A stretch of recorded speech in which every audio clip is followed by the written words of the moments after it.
मनोक्रान्ति। जय मनोक्रान्ति।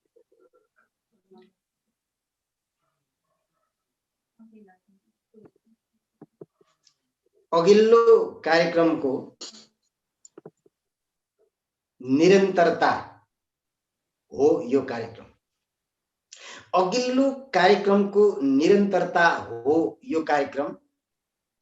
त्यसैले 6 दिन हामीले ब्रेक लिएका छौं। 6 दिन हामीले ब्रेक लिएका छौं र फेरि हामी त्यही कुरालाई, त्यही ज्ञानलाई, त्यही बाटोलाई अगाडि बढाउनको लागि उपस्थित भएका छौं। सम्पूर्ण मित्रहरूलाई स्वागत छ। जय मनोक्रान्ति। अब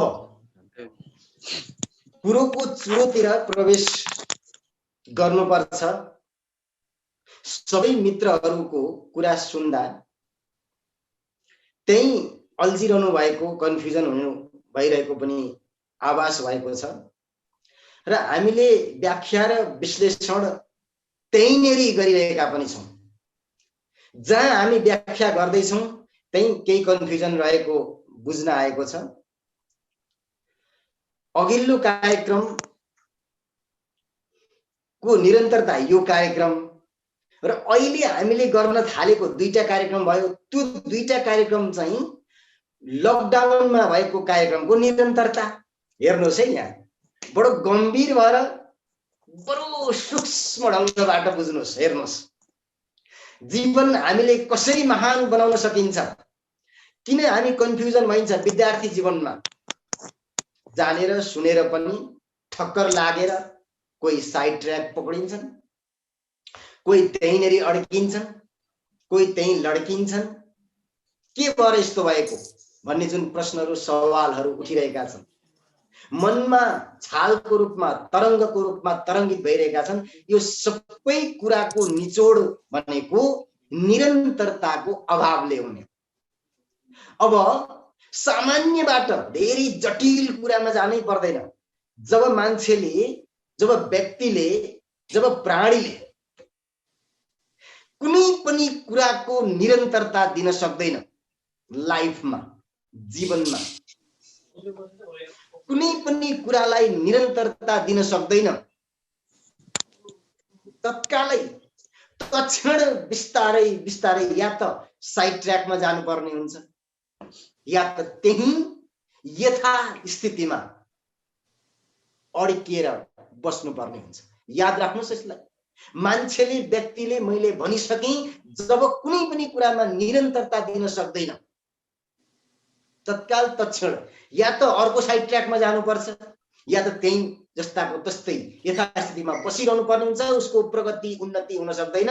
जब निरन्तरता दिन थाल्छ मान्छेले, अलि अलि गर्दै उसको सफलतातिर अगाडि बढ्न थाल्छ, उसको जीवन महान बन्दै जान्छ। किन? तपाईलाई मैले पहिले पनि भने, अहिले पनि भन्छु, एउटा गाडीको कल्पना गर्नुहोस्। गाडीले निरन्तर आफ्नो यात्रा अगाडि बढाउनको लागि निरन्तर पेट्रोल पम्पमा गइरहनुपर्छ। Can you imagine it? निरन्तर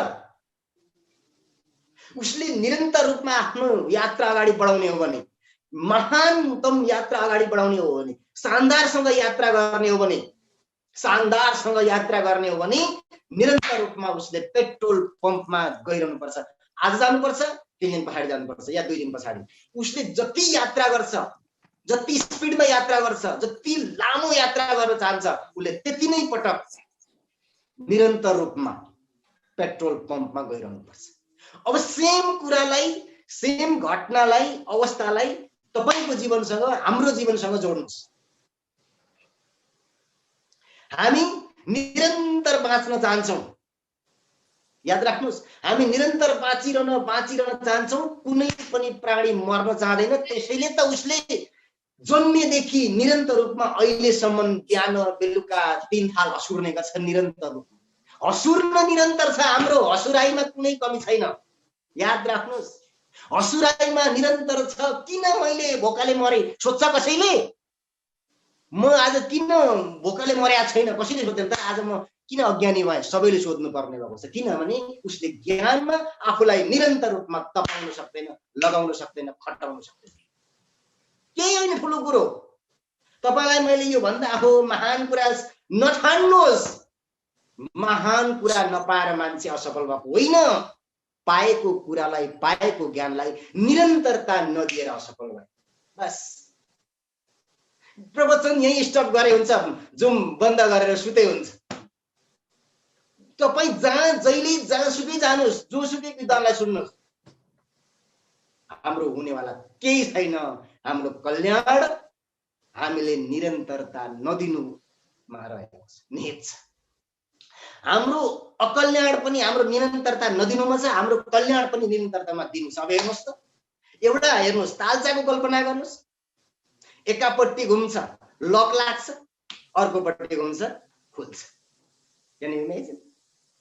एकापट्टि लाग्छ घुम्छ चाबी लक लागिदिन्छ बन्द हुन्छ, अर्कोतिर घुम्छ खुल्छ। सफलता पनि त्यही हो। एकापट्टि तपाईले निरन्तर रूपमा लागिरहनु भयो, खुल्नेतिर पनि खुल्दै जान्छ, सफल हुँदै जान्छ, सबै कुरा वाउ वाउ हुँदै जान्छ, बुझ्दै गइन्छ। अनि त्यही कुरा नकारात्मकतातिर, अल्छाइतिर, बहानातिर घुमाउँदै जानुहोस्, सबै कुरा तेरो बाउ हुँदै जान्छ। अर्कोतिर घुम्दा वाउ वाउ हुँदै गएको, अहिले अर्कोतिर बहानाबाजीतिर नगर्नेतिर लाग्दै जाँदा निरन्तरता नदिने पक्षतिर लाभाव हुँदै जान्छ। त्यसैले मित्र, निरन्तरता जति ठुलो चिज केही पनि होइन। र अघिल्लो कार्यक्रमको निरन्तरता मैले यस मानेमा भन्दैछु कि मैले मान्छे किन असफल हुन्छ, किन कन्फ्युजन हुन्छ, पाएर पनि किन नपाए जस्तो हुन्छ, हामीमा सबै कुरा हुँदाहुँदै पनि हामी किन कमजोर हुन्छौँ, किन क्षुद्रतालाई हामीले छोड्न सकिरहेका छैनौँ। क्षुद्रतालाई किन छोड्न सकिरहेका छैनौँ भने हाम्रो ज्ञानको 4 स्टेपलाई हामीले पुरा गरेनौँ।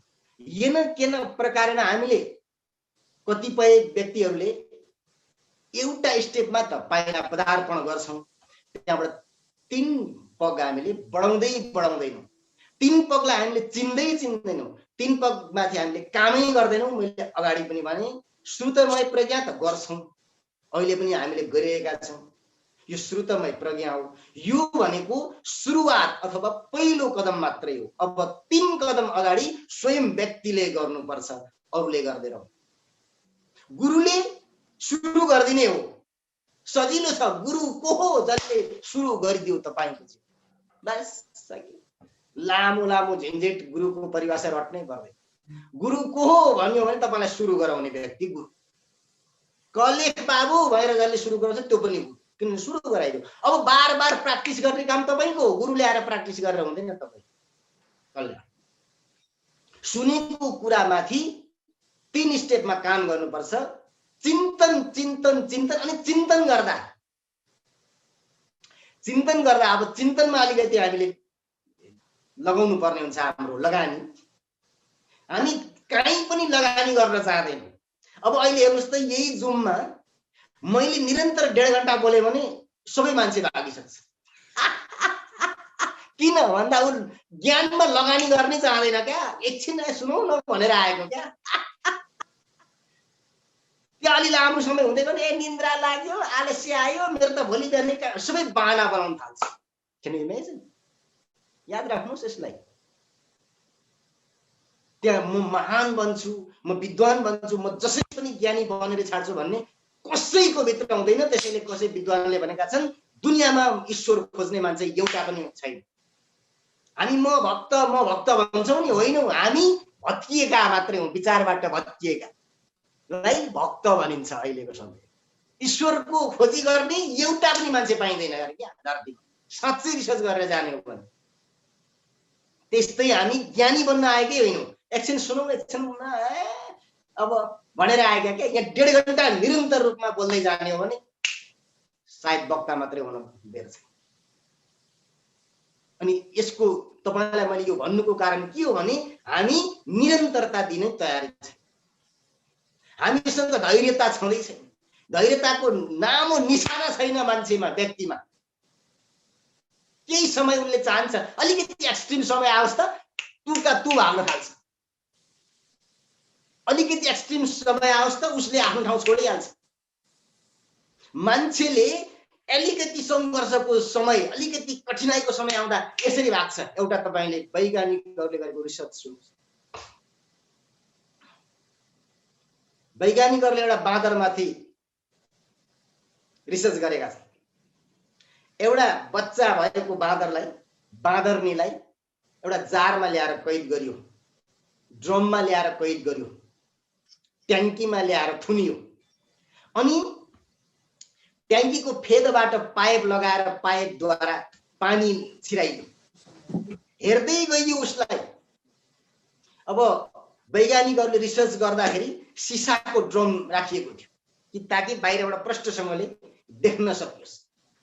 बडो गौर गर्नुहोस्, हामी अलिकति कठिनाइ आएपछि कहाँसम्म गिरेर जान्छौँ, कहाँसम्म भागेर जान्छौँ, कहाँसम्म छिरेर जान्छौँ भन्ने कुरा प्रष्ट हुन्छ। त्यस कारणले गर्दा हामी कन्फ्युजनमा जानु, निरन्तर अगाडि बढ्न नसक्नु, जाने जाने जस्तो हुनु, केही नजान्नु, त पछाडि सबै कुरा यो बाँदरको एक्सपेरिमेन्ट सुनेपछि ठ्याक्कै तपाईलाई क्लिक गर्छ, तपाईको दिमागमा बत्ती बल्छ। अलिकति मैले भनेको छु, कठिनाइ आयो भागिहाल्छ। मैले भने नि 1.5 घण्टा 2 घण्टा यहाँ बोलै गर्ने हो भने म त उज्यालो पार्न पनि तयार छु, तर सुन्न कोही पनि तयार छैन। त्यस कारणले त भोलिको कहाँ जान्छ, मैले अघि भने नि तपाईलाई मेसेन्जरमा मैले पठाएको थिएँ नि, भोलि तपाई कहाँ पुग्ने, त्यो भोलिको यात्रा लक्ष्य हेरेर वाउ गर्न केही डराउनु पर्दैन। तपाई अहिले कहाँ हुनुहुन्छ यहीँबाट थाहा हुन्छ। तपाईले महानतम ज्योतिष विज्ञान पढ्नै पर्दैन यार। तपाईहरुको चाहिँ अलिकति साइकोलोजी हेरिसक्दाखेरि चाहिँ थाहा हुन्छ। अधिकांश मान्छे यो मान्छे भोलि कहाँ पुग्छ भनेर चाहिँ 100 जना मान्छे ल्याएर अगाडि राखिदिनुस्, म यसरी भन्दिन्छु, कुनै ज्योतिष विज्ञान चाहिँदैन। उसको निधार कति खुम्चिएको छ, उसको आँखा कति अमिलो देखिन्छ, उसको चाहिँ फेस कति धमिलो छ, भोलि खुसी भएर बाँच्ने मान्छेको, भोलि ह्याप्पी भएर जीवन जिउने मान्छेको त अहिले पनि ह्याप्पी हुन्छ क्या, फेस हेर्दा गरेको। अहिले हामी डरले भइरहेको हुन्छ। त्यसैले तपाईको भोलि प्रष्ट छ, तपाईको खुशहाल जिन्दगी छैन भनेर अहिले वर्तमानमा हाँस्न सक्नु भएको छैन, मुस्कुराउन सक्नु भएको छैन, भोलि के खुसी हुनु त्यो मान्छे भोलि झन झन झन झन झन झन खस्किँदै जान्छ। त्यसैले मित्र, भोलि कहाँ पुग्ने हो, भोलि कस्तो जीवन हुने हो, तपाईको अहिले तत्क्षणको समयले बताउँछ। न भूतले बताउँछ, न अलिकति अगाडि आउने समयले बताउँछ, बताउँदैन, अहिलेले बताउँछ। बाँदरमाथि एक्सपेरिमेन्ट गरे वैज्ञानिकहरू। ठुलो ड्रममा जारमा थुनियो बाँदरको बच्चालाई र बाँदरनीलाई, पाइपद्वारा पानी छिराइयो, पानी लाउँदै गइयो, बच्चा बोकेको छ बाँदरले, खुट्टामा अलिअलि पानी माथि माथि माथि माथि आउन थाल्यो।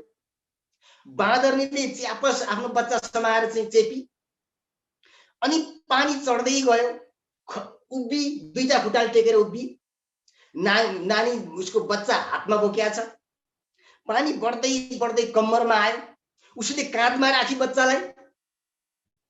पानी रोकिने थिएन किनभने त्यो एक्सपेरिमेन्ट थियो, त्यो भवितव्य घटना थिएन। पानीको फ्लो बढ्दै गयो, कम्मर हुँदै माथि जब काँधमा पुग्छ पानी, बाँदरनीले बच्चालाई उठाएर टाउकोमा राखी। पानी किन रोकिन्थ्यो र? पानीको फ्लो बढ्दै गयो, पानीको फ्लो बढ्दै गयो।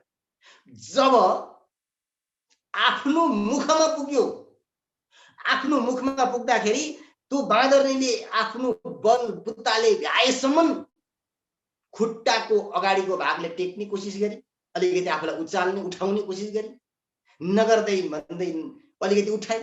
पानी बिस्तारै बढ्दैछ, मुखबाट अब मास्तिर केवल नाक छोएको मात्र कि आवाज भएको थियो। तत्क्षण बच्चालाई ज्याप उठाएर तल राखेर बच्चालाई टेकेर माथि उठ्न सफल। Can you imagine? अनि विकासवादका सिद्धान्त प्रतिपादक चार्ल्स डार्विनले खोज अनुसन्धानले प्रमाणित गरेको 20औं वर्षको उहाँको लगानीले त्यसै बाँदरका सन्तान हामी। वैज्ञानिक रूपमा चार्ल्स डार्विनले 20औं वर्षको आफ्नो जीवन खपाएर खटाएर बाँदरका सन्तान हामी भनेको गलत भन्छौं नि हामी। नो, असलीमा सही हो। बाँदरका सन्तान हामी कठिनाइ नआउन्जेलसम्म ओहो गर्छु बचाउँछु म जे पनि गर्छु भन्ने अलिकति कठिनाइ नाकमा पानीको फ्लो आउनु पर्दैन। सबै ठाउँ आफ्नो छोडेर बच्चालाई सम्म मार्न तयार। Can you imagine? के सफल हुन्छ त्यो त्यसको सन्तान?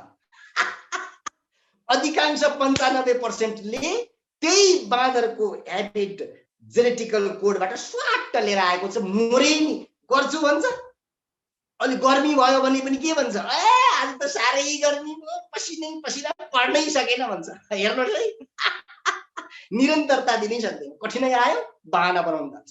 अलिकति ठन्डी आयो, अब अहिलेको मौसममा जाडोले कहाँ उठ्नै सकिँदैन, -6 अथवा 7 डिग्री छ, 8 डिग्री छ, 10 डिग्री छ, जाडोले कहाँ पढ्न सक्नु?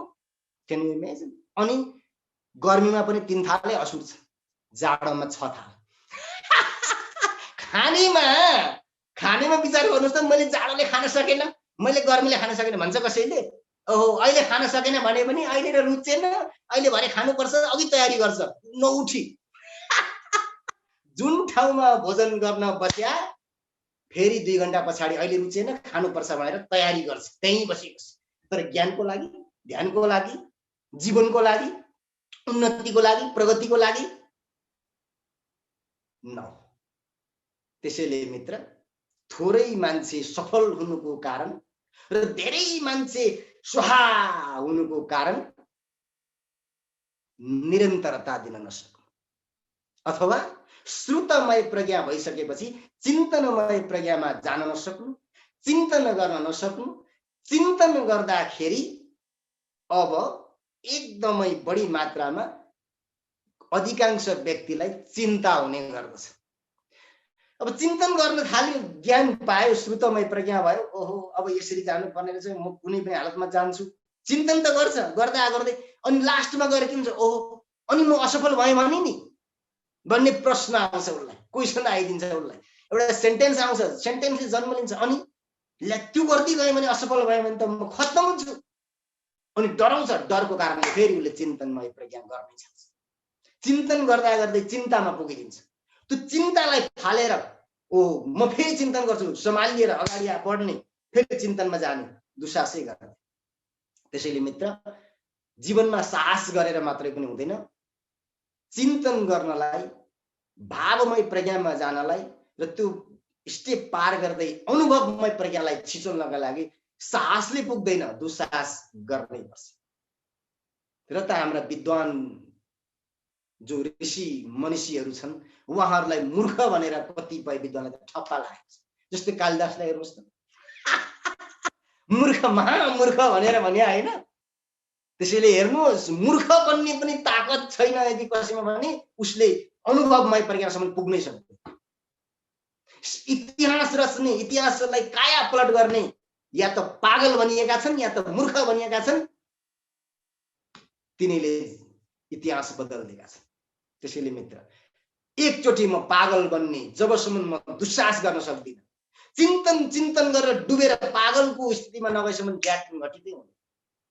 त्यसैले अधिकांश पागल र ज्ञानी महापुरुषहरूमा केही फरकै देख्दैन। उस्तै मान्छे त्यो पनि त्यस्तै, त्यो पनि त्यस्तै छ। सानो एउटा लाइन मात्रै, सानो एउटा बिन्दी मात्रै फरक हुन्छ, तात्विक रूपमा फरकै हुँदैन। पागल पनि केहीमा एट्याच नभइकन हिँड्दैको हुन्छ। महापुरुषहरू कसरी एट्याच हुनु? पागलले पनि केही कुरामा मतलब राख्दैन, राम्रो देखे पनि नराम्रो देखे पनि उसले मतलबै राख्दैन। विद्वानले झन् कसरी राख्छ? किनभने हामीले त भागवत अलिअलि पढेका छौँ। सुखदेव स्वामी महिला पुरुषको भेदै थाहा नपाउने। अब हामीले भन्ने त पागल रहेछौँ। पागलले पनि त त्यही हो, यसले महिला पुरुषै चिन्दैन, यो पागल भनिदिन्छ। किन इमेजिन? त्यसैले हेर्नुहोस्, पागल र महापुरुष उस्तै हुन्छन् अनि सामान्य मान्छेले चिन्न सकिँदैन। त्यसैले मित्र, जब चिन्तन गर्दै पागलको स्टेपमा पुग्नुपर्छ अनि अधिकांश मान्छेसँग पागल बन्ने आँट हुँदैन। जो जान बुझ कर नादान बन गए। याद राख्नुहोस् यसलाई। हामीले चाहिँ पागल बन्नु, खत्तम बन्नु चाहिँ खत्तमै हुनु, सकिनु नै जस्तो लाग्छ, होइन। पागल बन्नु महान बन्ने एउटा जग हो, आधार हो। जो जान बुझ कर नादान बन गए, मेरा ख्याल है कि वो इंसान बन गए। जो जानेर बुझेर चिन्तनमय प्रज्ञालाई खार्दा खार्दा पागलको स्टेपमा पुग्छ, त्यो मान्छे मात्रै वास्तविक मान्छे बन्छ, विद्वान बन्छ, ज्ञानी बन्छ। अरु सबै ढोंगी हुन्, जसले पागल बन्ने आँट राख्दैन। र ती महापुरुषलाई पागल भन्दा पनि रिसाउँदैनन्, किनभने उनीहरूले चिन्तन गरेका हुन्छन् ज्ञानमाथि। उनीहरूले भावमा गएका हुन्छन् र अनुभवमा गएका हुन्छन् र ज्ञानलाई खारेका हुन्छन्। जसलाई पागल ए गधा भन्नु भने हजुर गधाले गधै त देख्ने हो भन्छ। अब नखारिएका चिन्तन नभएका अनुभव नभएकालाई ए गधा भन्नु भने ठाडै तपाईलाई चाहिँ पाखुरा सुइकेर के भनिस रे भनेर आउँछ। यिनीहरूले चिन्तन गरेका छैनन्, यिनीहरूले भावमा काम गरेका छैनन्, यिनीहरूले अनुभव बटुलेकै छैन भनेर बुझ्नु। ज्ञान भोकेका छन्, रटेका छन्, सिद्धान्त ठेलीका ठेली पढेका छन्, यति मात्रै गरेका छन्, श्रुतमय गरेका छन्। तर उनीहरूले 3 स्टेपमा काम गरेको छैन भनेर बुझ्नुहोस्। र 3 स्टेपमा जसले काम गर्छ ऊ कुनै पनि कुराबाट रिसाउँदैन। एकजना व्यक्तिको एकजना उसको साथीले पैसा सापट लगिदिएको, उधारो लगेको रिटर्न गरेन। नगरेपछि भन्दा भन्दा वाक्क भयो। अनि एक दिन घरमै अब चाहिँ केही लागेन, उठाउनु पर्यो भनेर गए। घरमा भेटेन, अनि नभेटेपछि फर्क्यो। अनि बाटोमा आउँदै गर्दा भेट्छ, अस्ति म तपाईको घरमा आएको थिएँ, कहाँ जानु भएको थियो तपाईँ भनेर रिसाएर सोध्छ क्या। अनि त्यो घरवालाले, जो सापट लाने व्यक्तिले भन्छ, होइन मलाई थाहा भयो हजुर आउनु भएको रहेछ भनेर। थाहा भयो भने अनि पैसा तिर्नु पर्यो नि त। कसरी थाहा भयो म अस्ति आएको? हजुरले आफ्नो त्यहाँ साइन गरेर जानु भएको छ नि। साइन गरेर गएर छु। कसरी साइन गरेर? होइन साइन गरेको होइन, तपाईले आफ्नो फोटो छोड्नु भएको छ, भारी बोकेको एउटा गधाको फोटो राखेर रिस उठेको आएर छ उ चाहिँ। त गधा मेरो पैसा खाने त गधा भनेर गधा लेखेर एउटा गधाको फोटो राखेर आएको रहेछ। उसले भन्छ आउनु भएको छ, हजुरले हजुरको साइन गरेर जानु भएको छ गेटमा भन्ने ज्ञानीको भन्ने तरिका अलग हुन्छ। उसलाई भन्न त गधा भनेर लेखेर अनि गधाको फोटो राखेर आएको, नतिर्ने, अर्काको खाने त गधा भनेको। उसले के भन्छ हाँसेर मुस्कुराहटका साथ, हजुरले आफ्नो साइन गरेर जानु भएको छ। अब त्यहाँ अज्ञानी सिद्धान्त केवल रटेर बस्ने विद्वान हो भन्ने छन् भने त्यहाँ लडाई हुन्छ, झगडा हुन्छ। तैँले मलाई के सम्झ्या भनेर चाहिँ गधा भन्ने, गधा लेख्ने मलाई। त्यसैले याद राख्नुहोस्, विद्वान जो 4 स्टेपमा काम गरेको विद्वान र केवल रट्टा मारेको विद्वानमा आकाश जमिनको फरक हुन्छ। रट्ने मान्छेले पनि त्यही शास्त्रको ज्ञान बोल्छ र चिन्तन श्रुतमय, चिन्तनमय, अनुभावमय र अनुभवमय प्रज्ञामा गएर काम गर्नेले पनि त्यही शास्त्रको त्यही वचन वाचन गर्ने हो। तर बोलाइमा आकाश जमिनको फरक हुन्छ, किनभने आत्मसात गरेको र रटेको, कण्ठस्थ गरेको तपाईको टोनालिटीमा फरक हुन्छ। अब सुन्नुहोस् किन। छंद में अल्फासो बंदिशो अल्फाजे नहीं काफी, जिगर का खून भी कुछ होना चाहिए असर के लिए। तपाईले कविता लेख्नुस्, गजल लेख्नुस्, शब्दले मात्रै हुँदैन अरे क्या। त्यहाँनेरि शब्द थुपारेर शब्द लेखेर मात्रै गजल कविता केही पनि बन्दैन अरे। त्यहाँ जिगरको खून पनि अलिअलि मिसाइएको हुनुपर्छ अरे। जब मान्छेले 4 स्टेप ज्ञानको लेभल पार गर्छ तब उसले आत्मसात गरेको हुन्छ, बोल्दाखेरि अलग्गै आवाज हुन्छ। त्यसैले सिद्ध पुरुषले त्यही मन्त्र तपाईलाई भित्र पढेर फुकिदियो भने निको हुन्छ तपाईको सामान्य चाहिँ दर्द पीडाहरू। तर त्यही मन्त्र असिद्ध पुरुषले पढेर तपाईलाई फुक्दा कुनै असरै पर्दैन। तपाईले यति त कम्तीमा थाहा होला अहिलेसम्म म यत्रो कराएको हो, तपाईलाई कम्तीमा यो कुरा त थाहा छ। किन धामी झाँक्री भनेर हाम्रो पुरानो परम्परा छ नि। सिद्ध धामी झाँक्रीले त्यही मन्त्र पढेर फु गरेर पानी फुकेर दियो अथवा त्यतिकै फुकिदियो भने पनि तपाईको चाहिँ टाउको दुख्ने, पेट दुख्ने, सामान्य के जटिल जटिल रोग पनि निको हुन्छ। अनि त्यही मन्त्र के हामीले कापीमा लेखेर पढेर फु गर्दा जिङा पनि भाग्दैन। याद राख्नुस्, यो खेला चाहिँ होइन, यो एकदम सिरियस कुरा। हामीले भोलि गएर त्यो ज्ञानद्वारा विद्वान बन्ने हो भने, श्रुतमय प्रज्ञाद्वारा जुन कुरा पाएका छौँ त्यसद्वारा हामी महान बन्ने हो भने यो 4 स्टेपमा काम गर्नुको कुनै विकल्पै छैन। विकल्पै छैन, विकल्प छैन। काम गर्नै पर्छ। मैले तपाईलाई अस्ति पनि भन्ने छु, भोजन मुखमा राखेर मात्रै हुँदैन, कप्प मुखमा राखेर स्वाट्ट निल्न खोज्नुहोस् त के हुन्छ? तत्काल तपाईको मृत्यु हुन्छ। नचबाइकन निल्न सकिन्छ? त्यो चबाउनुमा नै 3 स्टेपमा काम गर्नु हो। चिन्तन, भाव र अनुभव। चपाउनुको मतलब एक गाँस भातलाई, एक गाँस भोजनलाई 32 पटक चबाउनु पर्छ भने ज्ञानलाई खार्नको लागि 4 स्टेप भनेको 4 पटक चपाउनुस् भने जस्तै हो क्या। त्यसैले काम गर्नुस्। अब तपाईले चाहिँ अझै बुझ्न गाह्रो छ, अझै कठिनाई छ भने, हामीले कठिनाई छ भने होइन छ। किन कठिनाई भएको भन्दाखेरि हामीले क्षुद्रतालाई धारण गरेका छौं। उहाँ हाम्रो एकजना साथी निद्रा देवीको काखमा गइसक्नुभयो। किन? उहाँलाई जागरुकतै छैन क्या। मैले अघि भने नि यसो सुनौ न कसो के भन्ने हो भनेर आउनु भा। ल हेर्नुहोस् त, हालत यो हुन्छ। चिन्तनमय प्रज्ञा, अनुभव भावमय प्रज्ञा, अनि जीवनमा केही गरौँ भन्ने महान सपना नभइसके पछाडि मान्छे फेसबुक चलाएर घण्टौं बिताइदिन सक्छ हैन। इन्स्टाग्राम हेरेर, त्यहाँको स्टोरीहरु, त्यहाँको स्ट्याटस हेरेर घण्टौं बिताइदिन सक्छ। तर महान जीवन बनाउने कर्ममा अगाडि बढाउन मान्छेले सक्दैन। अघि भने नि मैले 1.5 घण्टा म लगातार बोले नि म मात्रै भन्छु। तपाईलाई ठट्टा लाग्दैछ होला हैन?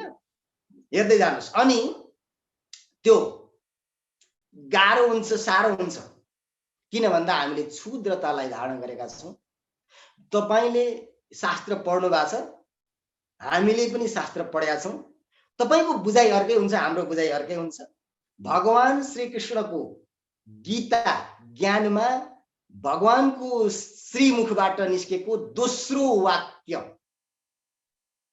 दोस्रो श्लोक के छ? क्लैब्यम मास्मगमः पार्थ नैतत्त्वयुपपद्यते क्षुद्रम हृदय दौर्बल्यम त्यक्तो तिष्ठ परन्तप। गीता बन्द गर्दै हुन्छ, यहाँदेखि अगाडि नपढे हुन्छ। सक्यो क्या? हामी भात खानुभन्दा अगाडि गीता पढ्छौं अनि जिन्दगीभरि असफल भएर जीवन जिन्छौं। तपाईलाई थाहा छ, यो काठमाडौँ तपाईँ बस्नु भएको छ भने त अझै राम्रो हुन्छ।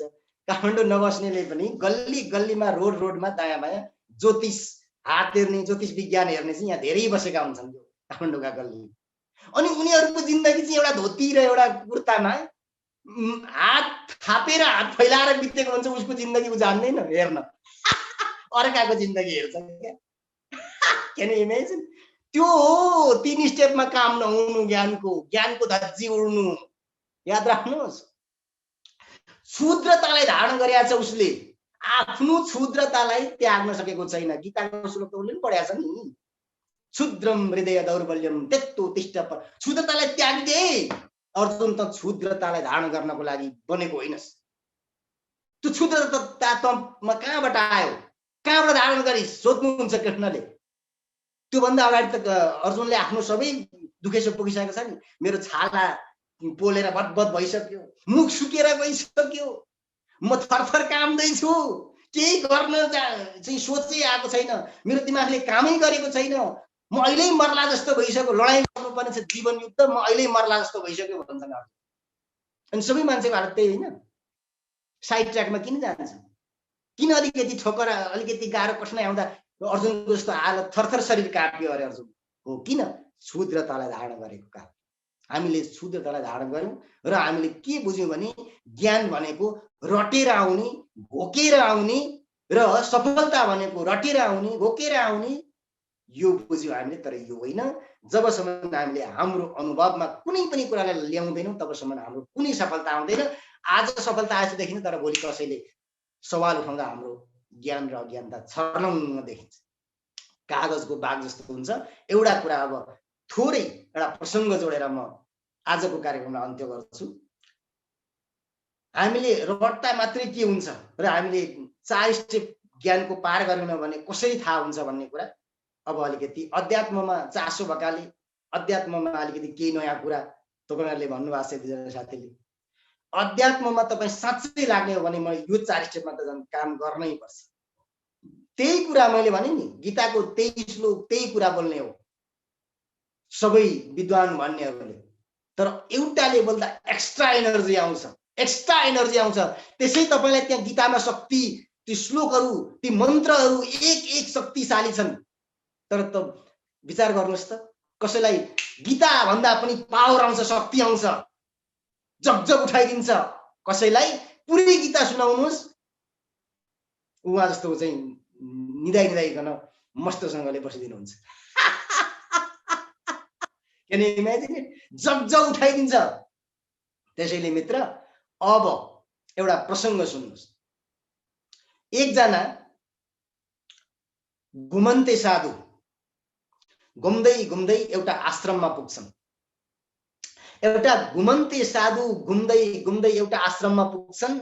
ती घुमन्ते साधुको लक्ष्य छ एउटा सद्गुरु खोज्ने। आफ्नो जीवन एकदम मजासँगले अगाडि बढ्न सकेन, साधु त भइएको छ तर किन अगाडि बढ्न सकेन? एउटा महानतम गुरु खोज्छु अनि त्यसपछि शानदारसँग मेरो जीवन अगाडि बढ्छ भनेर खोज राखेर खोज बनाएर बढ्दै जाँदा एक दिन एउटा आश्रममा पुग्छ। त्यो आश्रममा पुगेर हेर्दाखेरि त्यहाँ एकजना वृद्ध साधु सन्त छन्। अनि उनले विचार गर्छन्, अहो यत्रो वर्षदेखि मैले एउटा सद्गुरु खोज्दै आएँ, सायद उहाँ नै हुनुहुन्छ होला, मैले भेट्ने होला। ल 2-4 दिन त म यहाँ रुक्नै पर्छ, मैले यहाँ बस्नै पर्छ। अनि निर्णय गर्दछन् 2-4 दिन बस्ने। 2-4 दिन बस्दै जान्छन्। त्यो वृद्ध साधुको प्रवचन कुरा व्याख्यान सुन्दै जान्छन्। 15 देखि 20 दिनको समय बिताइसकेपछि ती घुमन्ते साधुले के निर्णय गर्छन् भने ओहो सद्गुरु यिनै होलान् भनेको यी त होइन रहेछ, गलत रहेछ। एउटै कुरा बार बार भन्ने, शैली पनि त्यही कुरालाई उल्टै पल्टै त्यही मात्रै भन्ने, नयाँ नौलो कुरो केही नल्याउने। ओहो यी त धेरै विद्वान होइन रहेछन्, सद्गुरु हुन नसक्ने रहेछन्। अब मेरो खोज फेरि अगाडि बढाउनु पर्छ मैले भनेर उनले के निर्णय गर्छन् भने अब त्यो आश्रम छोड्ने निर्णय गरेर छोड्ने रात फेरि त्यहाँ के हुन्छ भने अर्को एकजना युवा सन्यासी आइपुग्छ। छोड्ने है, अब सद्गुरु भेटिएन, यी होइन रहेछन् भनेर छोड्न आट्यो। तर त्यसै रात अर्को एकजना युवा सन्यासी आइपुग्छ। त्यसरी आइपुगिसकेपछि अब नयाँ सन्यासी आउनुभयो। वृद्ध साधुले नयाँ सन्यासी जो आए उहाँलाई व्याख्यान गर्ने अवसर दिने परम्परा थियो। ल आज नयाँ साधु, नयाँ बटुक ब्राह्मण आउनु भएको छ, ल उहाँलाई आज व्याख्यान गर्ने, वेद वेदान्त धर्मशास्त्रमाथि, जीवनमाथि, दर्शनमाथि व्याख्या गर्ने, ल उहाँलाई आज वृद्ध साधुले मौका दिन्छ। सबैजना बसिन्छ हाम्रो जुम मिटिङमा जस्तै। अनि एकदम शालीनदारसँगले एकदम शालीन भएर सभ्य भएर सबैजनाले ध्यानस्थ भएर सुनिन्छ प्रवचन। प्रवचन यति शानदारसँग अगाडि बढ्छ। युवा सन्यासीको जगजोर गर्ने, त्यो वेदान्तको बारीक चर्चा, सूक्ष्म चर्चा, शब्द शब्द तिरफार गरेर ओहो सबैजना प्रभावित। ओहो त्यो घुमन्ते साधुलाई जसले सद्गुरु खोज्दै हिँडेका थिए उहाँलाई जन यस्तो भयो, गुरु हो तो ऐसा हो। वाह क्या बात है। आज मैले वृद्ध सन्तलाई गुरु हुन् कि भनेर सोचेको थिएँ, तर उहाँ त यस्तो निस्किन सक्नु भएन। तर साँच्चै मैले खोजेको गुरु चाहिँ उहाँ हो। यी युवा सन्यासी चाहिँ परम सद्गुरु हुनुहुन्छ। मैले मेरो खोज टुङ्ग्यो। आज भित्रभित्रै खुसी हुँदै सोच्ने गर्छन्, अहो यी वृद्ध गुरुलाई पनि, यी वृद्ध सन्तलाई पनि आज ईर्ष्या लाग्यो होला। यिनको व्याख्यानदेखि, यिनको चर्चा शैलीदेखि यिनलाई पनि केही न केही लाग्यो आउनुपर्छ। मैले त यस्तो व्याख्यान गर्न सक्दैन, तर साँच्चै युवा सन्यासीको व्याख्यान बेजोड छ जस्तो लाग्यो होला, ईर्ष्या लाग्यो होला। भित्र सोच्दै थिए घुमन्ते साधु। त्यत्तिकैमा युवा सन्यासीको समय सकिन्छ, चर्चा बन्द हुन्छ, सबै शान्त हुन्छ। अनि त्यत्तिकैमा बोलिसकेर युवा सन्यासीले आश्रमका वृद्ध सन्तलाई हेर्दै मुस्कुराहटका साथमा सोध्छन्, कस्तो लाग्यो हजुरलाई मैले बोलेको? बडो ध्यान दिनुहोस्, बडो गौर गर्नुहोस् प्रश्नमाथि। खासमा भन्ने भने एक एक शब्दमाथि दिँदा पनि अझ राम्रो हुन्छ। कम्तीमा शब्दमाथि ध्यान दिन सक्नु भएन भने प्रश्नमाथि ध्यान दिनुहोस्। एउटा सेन्टेन्समा कस्तो लाग्यो हजुरलाई म बोलेको? तपाई एकचोटि सोच्दै गर्नुहोस्, यो प्रश्न कति सान्दर्भिक छ। यो प्रश्नले जीवनको दर्शन कसरी गराउला? बडो गम्भीर हुनुहोस्। कस्तो लाग्यो हजुरलाई मैले बोलेको?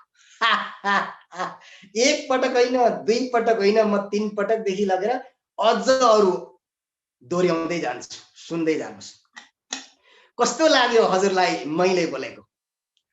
आश्रममा रहेका वृद्ध सन्तलाई युवा सन्यासीले आफ्नो वेदान्त चर्चापछि सोधेको प्रश्न। हामीलाई पनि अलिकति बोल्न जानिसकेपछि यही युवा सन्यासीको प्रश्न आउँछ भित्र, बाहिर चाहिँ सोध्न सक्दैनौँ। अनि साइडमा गएर साथीभाइलाई सोध्छौँ, कस्तो भयो त आज? हामीमा पनि छ त्यो, नभएको होइन, छैन भन्न खोजेको होइन, सबैमा हुन्छ। तर यो प्रश्न सबैमा हुँदाहुँदै पनि यसले जन्माएको जीवन दर्शन अथवा ती वृद्ध सन्तले दिएको एन्सर सुन्नुहोस्। हामी कुन मानेबाट विद्वान छौं र कुन मानेबाट हामी टोटल्ली अज्ञानी छौं भन्ने कुरा यहाँ प्रष्ट छर्लङ्ग। अध्यात्ममा चासो राख्नेहरूलाई रामबाण रामबाण, तर 3 स्टेपमा काम गरेन भने कुनै बाण हो। 3 स्टेपमा काम चाहिँ गर्नुपर्छ। यो सुनिसकेपछि यो सुनिसकेपछि सक्यो, अब चाहिँ एउटा राम्रो सूत्र हात लाग्ने हो भन्नु। सूत्र त लाग्छ, तर 3 स्टेपमा काम गरे भने मात्रै काम हुन्छ। अनि कस्तो लाग्यो त हजुरलाई मैले बोलेको? बुढा सन्यासीको अब एन्सर सुन्नुहोस्। ओहो, म 2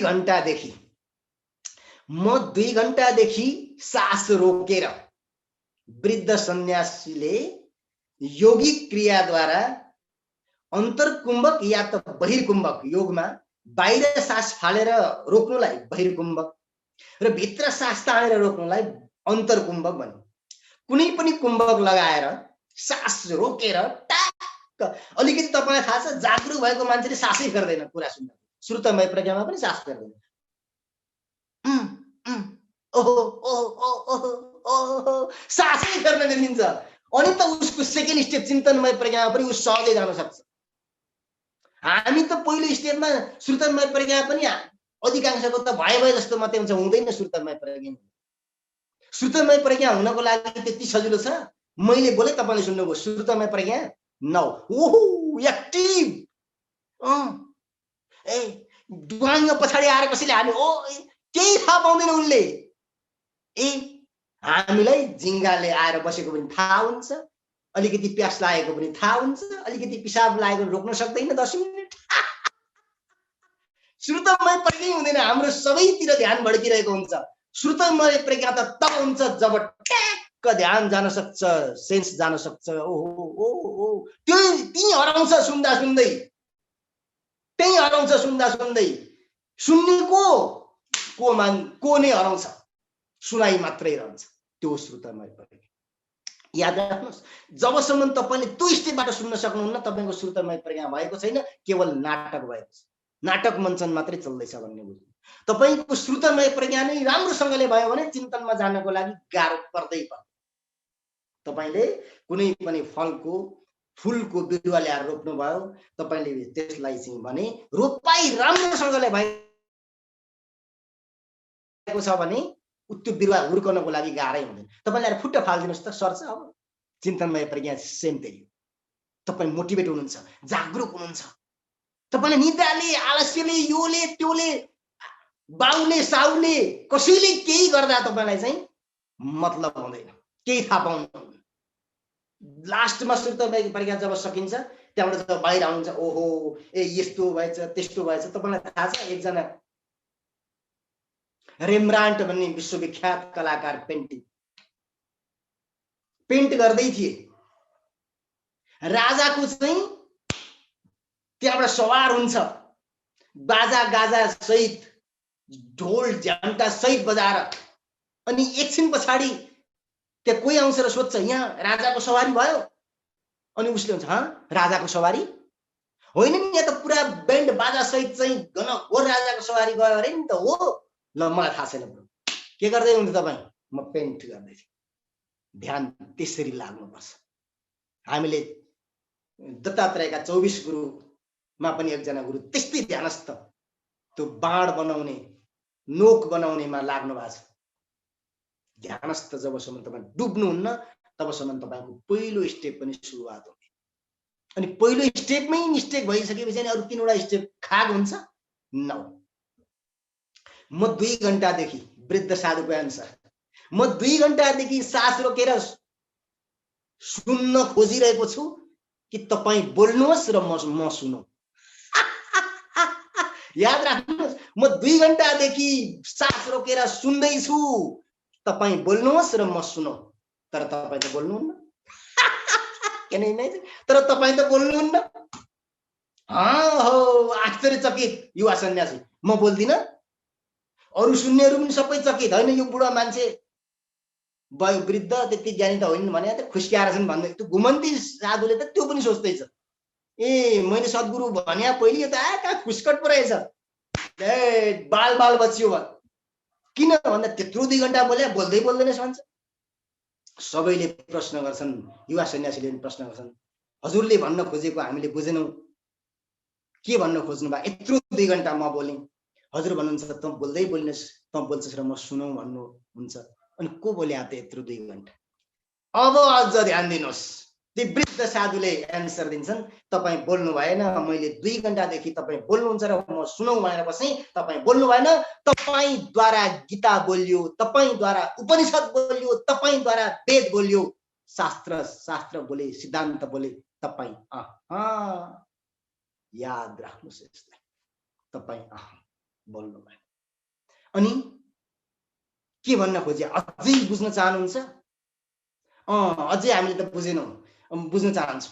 त्यसो भए तपाईँ युवा सन्यासीले 2 घण्टासम्म बोल्नुभयो, व्याख्यान गर्नुभयो, तपाईँलाई त्यस्तो लाग्छ नि मैले बोले। ल भन्नुहोस् त तपाईँको अनुभवबाट आएको के हो? ज्ञान तपाईँले त पढ्नु मात्रै आएर छ, दुनियाँले पढ्छन्, तपाईँले भन्दा राम्रो टेप रेकर्डरले पढ्छ। रेकर्डर गरेर लगाइदिनुहोस् त, तपाईँ त 2 घण्टा बोल्नुभयो, बोले फेरि रि गरेर लाउँ त, तपाईँ सायद 2 दिन 3 दिन पछाडि थाक्नु होला।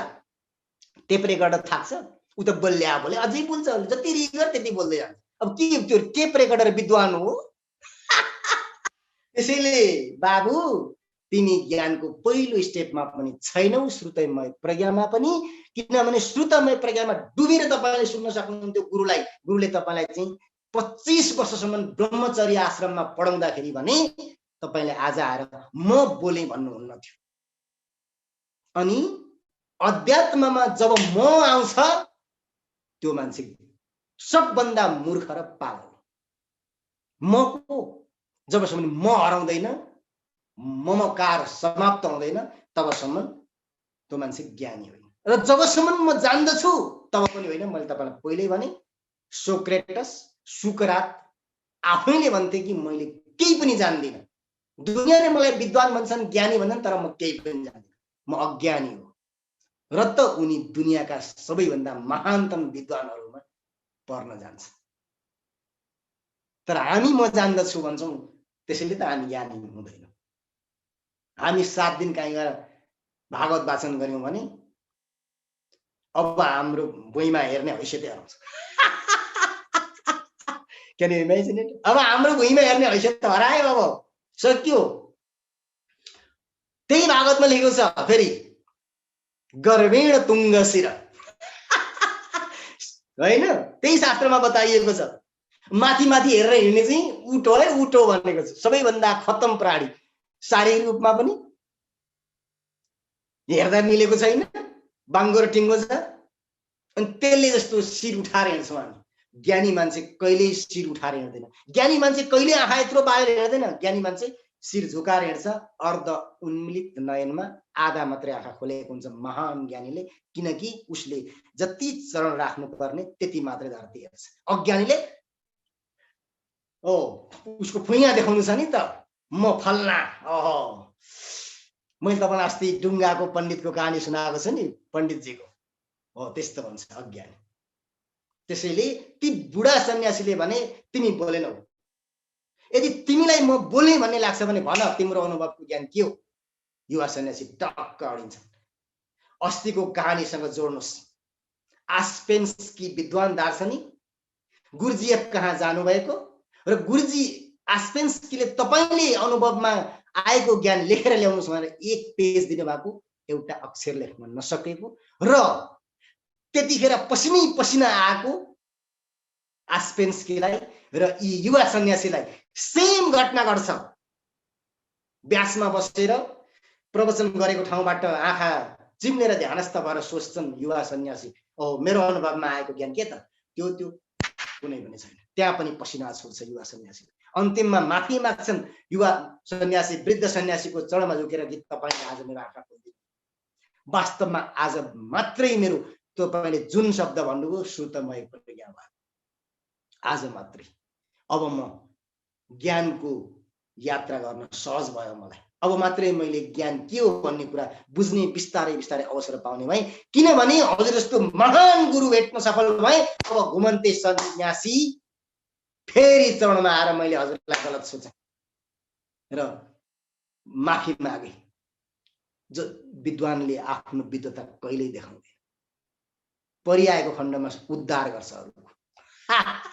याद राख्नुहोस्, त्यो घुमन्ते साधु सद्गुरु खोज्दै हिँड्या, म जानेको, म सबै जानेको भएर युवा सन्यासी फुई गरेर आएको, दुवैको कल्याण गर्ने को, जो सबभन्दा निकृष्ट सम्झेको, जो सबभन्दा पागल सोचेको यो खुस्कट रहेछ भनेको त्यही गुरु सद्गुरु भएर निस्किए, प्रकट भए। त्यसैले मित्र, काँचो ज्ञान, अपरिपक्व ज्ञान प्रदर्शन नगरौँ, त्यसले हाम्रो दुर्गति हुन्छ। हाम्रो आइडिया हामी आफै सद्गति चाहन्छौँ भने हामीले ज्ञानी छु भनेर कहिल्यै नदेखाउँ, कहिल्यै नदेखाउँ र आफू म अज्ञानी नै छु, म सिक्दैछु भनौँ, त्यो महानता हुन्छ। किनभने हामीले कहिल्यै जानेर सिकेर यो जन्ममा सकिने सम्भावना छ। त्यसैले ज्ञानलाई खारौँ। आफ्नो ज्ञान बनाउनको लागि अहोरात्र चिन्तन मननमा जाउँ। चिन्तन मनन नगरिकन पढेका र सुनेका ज्ञान भनेको, मैले भने सुन्नै पनि राम्रो भएको छैन भने सुनाइ छैन, कसरी सुन्ने त्यो पनि मैले भने। र यावत कुरा फेरि आगामी कार्यक्रममा यसलाई जोडेर अझ व्याख्या विश्लेषण गर्दै जाउँला। आजको कार्यक्रम म यही समाप्त गर्न चाहन्छु। भवतु सर्वमङ्गलम। जय मनोक्रान्ति।